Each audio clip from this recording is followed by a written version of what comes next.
Apa plan B dia? Suka tak suka tuan-tuan, kena terima hakikat.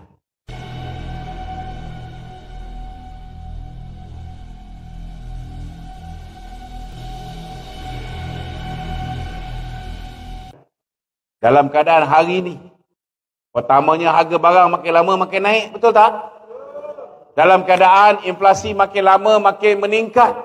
Dalam keadaan hari ini cuaca ni tak menentu tuan-tuan. Kutub utara, kutub selatan pun kadang-kadang sampai 40 degree Celsius. Panas. Bila saudara, bila kutub utara, kutub selatan ni sudah cair dia punya iceberg dia, maka air tu melimpah. Tuan-tuan, banjir dah tak menentu masa. Biasa banjir bulan 12, betul lah. Baru bulan berapa ni? Bulan Julai.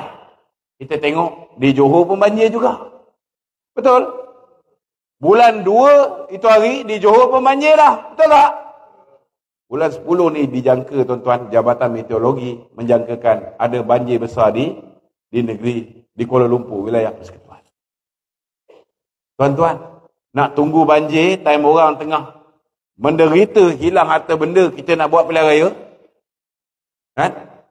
Nak tunggu orang marah harga barang naik, orang benci makin benci dengan kita, baru nak buat pilihan raya? Nak tunggu sampai Datuk Seri Najib masuk penjara, baru nak buat pilihan raya? Tuan-tuan, antara sebab, saya cakap terus terang, antara sebab orang kembali menyokong Barisan Nasional ni, walaupun Datuk Zahid buat kerja, Datuk Seri Muhammad Hassan buat kerja, MT UMNO buat kerja, tapi kita tak boleh diskaun.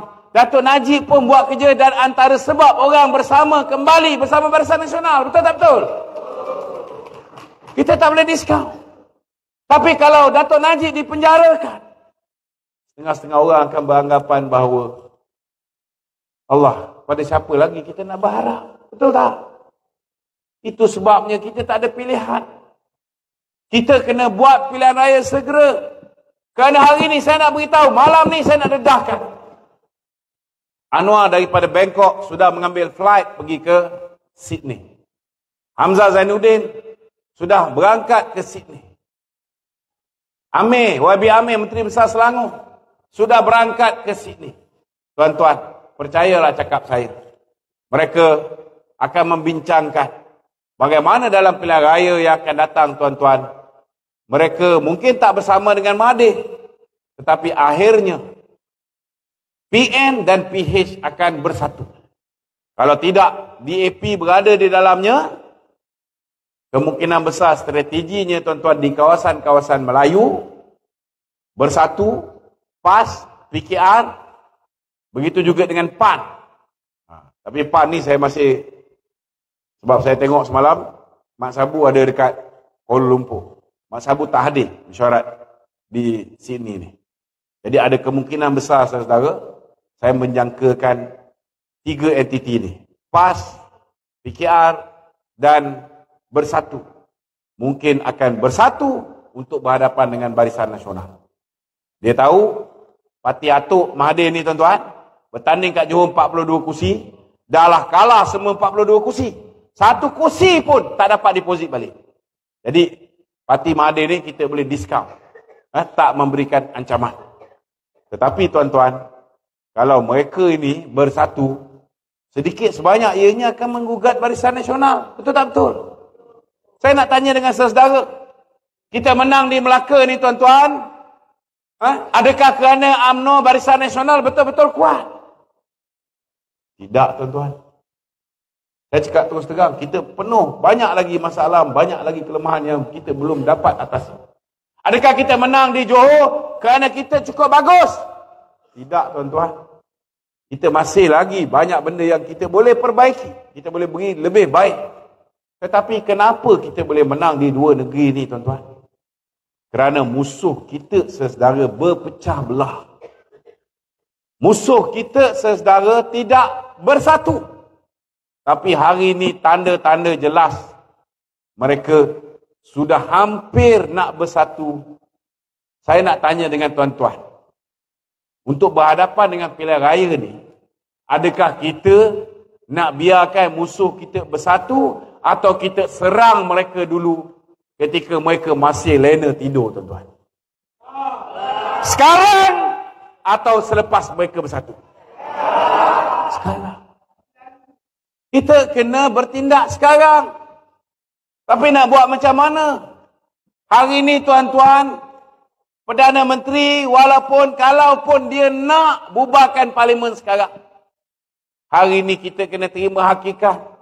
Bisikan syaitan di telinga dia, tuan-tuan.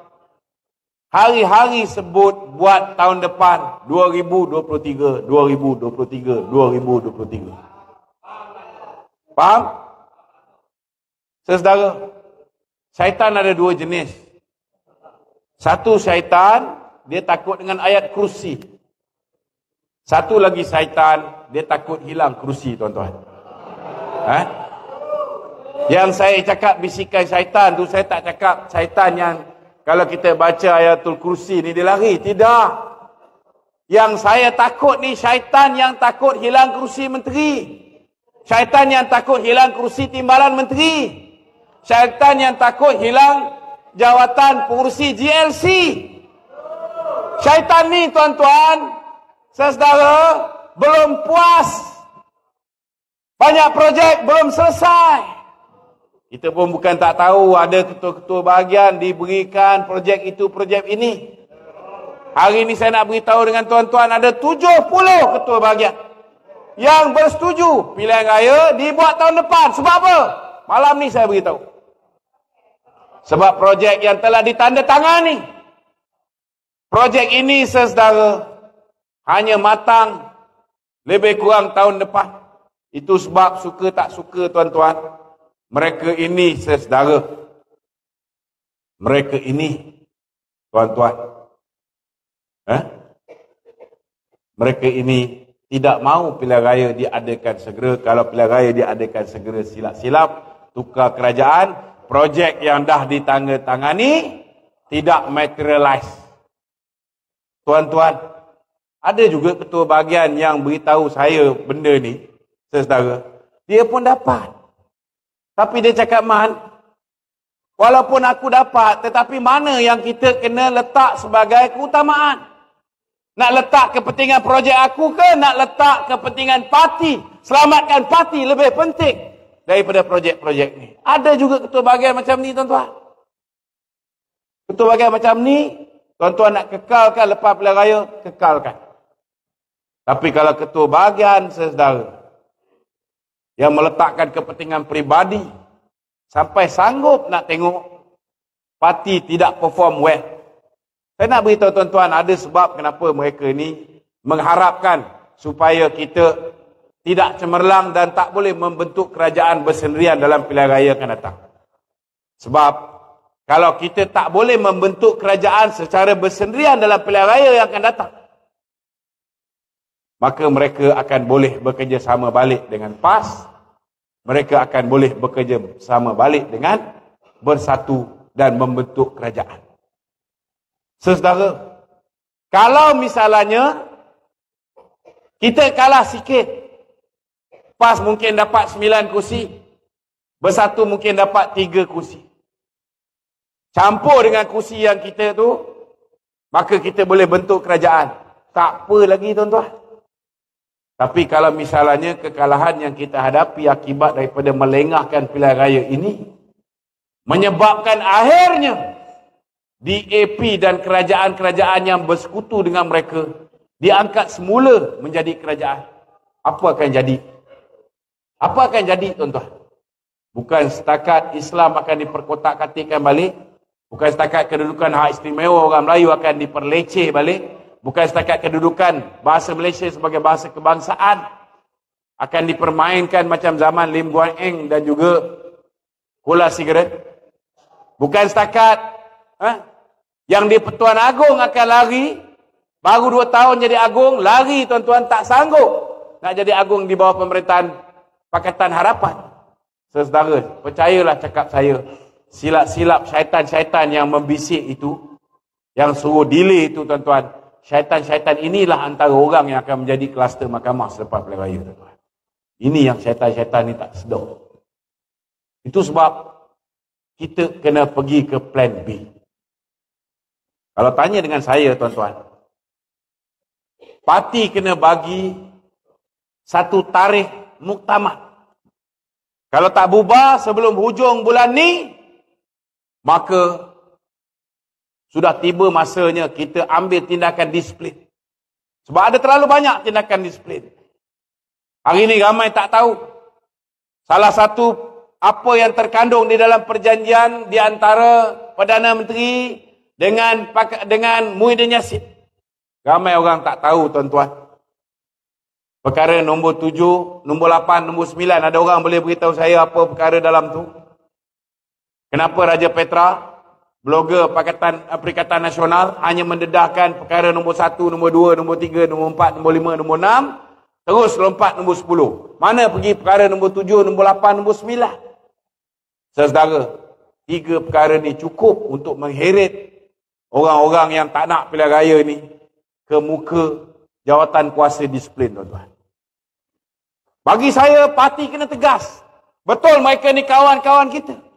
Tapi kalau kawan-kawan tengok saja bekas presiden dan presiden hari ini dizalimi. Ini kawan ke, tuan-tuan? Ini kawan ke, tuan-tuan?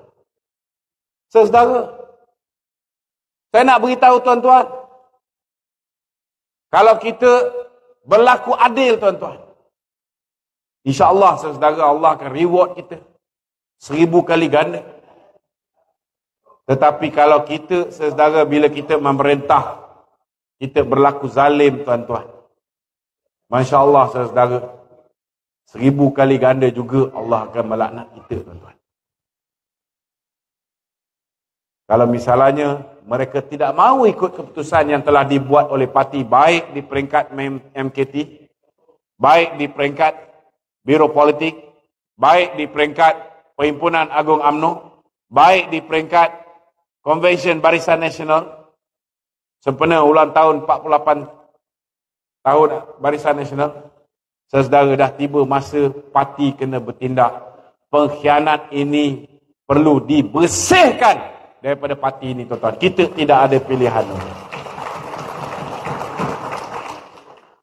Dan kalau ini berlaku, saudara, saya minta tuan-tuan, kalau apa-apa berlaku pada Datuk Seri Najib, kita tolong pastikan kiblat kita jangan sekali-kali, tuan-tuan, walak kita, kesetiaan kita, jangan sekali-kali kita lari daripada memberikan sokongan penuh kepada Presiden parti kita, Datuk Seri Ahmad Zahid Hamidin.